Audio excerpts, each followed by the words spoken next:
বলতেছিলাম সাদ ইবনে আবি ওয়াক্কাস রাদিয়াল্লাহু তাআলা আনহু এর কথা।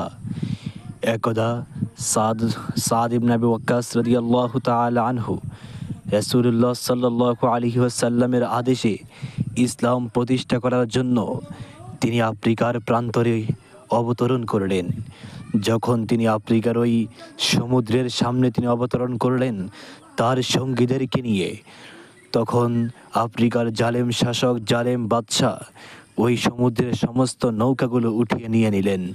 তখন সাদ ইবনে আবি ওয়াক্কাস রাদিয়াল্লাহু তাআলা আনহু অনেকক্ষণ অপেক্ষা করলেন নৌকা আসে কিনা।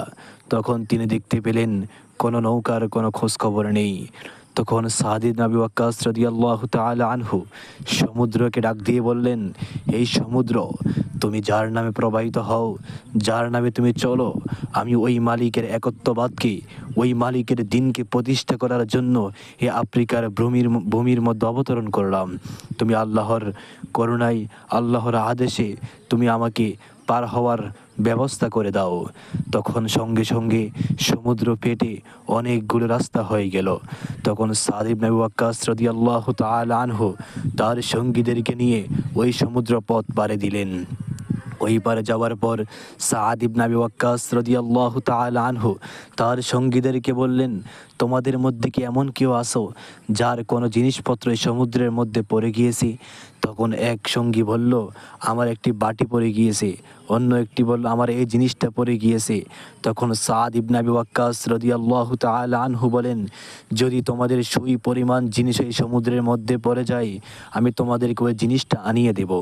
তখন সাদ ইবনে আবি ওয়াক্কাস রাদিয়াল্লাহু তাআলা আনহু ওই সমুদ্রকে বললেন, আমার সঙ্গীদের এখানে যা যা জিনিসপত্র পড়ে গেছে তুমি সমস্ত জিনিসগুলো আমাকে ফিরিয়ে দাও। তখন দেখতে পেলেন একটু পরেই ওই সমুদ্র থেকে বেশি বেশি জিনিসগুলো নদীর কিনারে অবতরণ করতে লাগলো। তখন সাদ ইবনে আবি ওয়াক্কাস রাদিয়াল্লাহু তাআলা আনহু ওই জিনিসগুলো তার সঙ্গীদেরকে দিয়ে তিনি রওনা হলেন। যখন গভীর জঙ্গলের মধ্যে গেলেন, রাত্রে বিশ্রাম করবেন, তখন দেখতে পেলেন ওই জঙ্গলের মধ্যে হিংস্র প্রাণী এবং বাঘের ভয়। তখন তিনি তার সঙ্গীদেরকে আরজ করলেন, তোমরা এই জঙ্গলের মধ্যে একটি মেহরাব বানাও, একটি মিম্বর বানাও। তখন তার সঙ্গীরা তার কথা অনুযায়ী ওই জঙ্গলের মধ্যে একটি উঁচু মেহরাব বানিয়েছিলেন। তখন তিনি ওই মেহরাবের মধ্যে উঠে খুতবা দিচ্ছিলেন, কিন্তু কোনো মানুষের উদ্দেশ্য নয়, তিনি খুতবা দিচ্ছিলেন জঙ্গলের প্রাণীগুলোর উদ্দেশ্যে। তিনি বলতে লাগলেন, এই জঙ্গলের সমস্ত পশু পাখি, আমি আল্লাহর দিন বাস্তবায়ন করার জন্য, আল্লাহর দিনকে প্রতিষ্ঠা করার জন্য এই জঙ্গলের মধ্যে এসেছি, তোমরা এই জঙ্গলটা ছেড়ে দাও।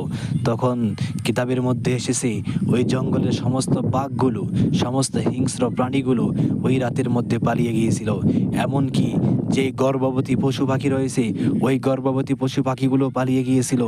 এমনকি যার প্রসব হওয়ার একটু সময় হয়েছে কিন্তু প্রসব করেছে ওই পানিটা পর্যন্ত পালিয়েছিল।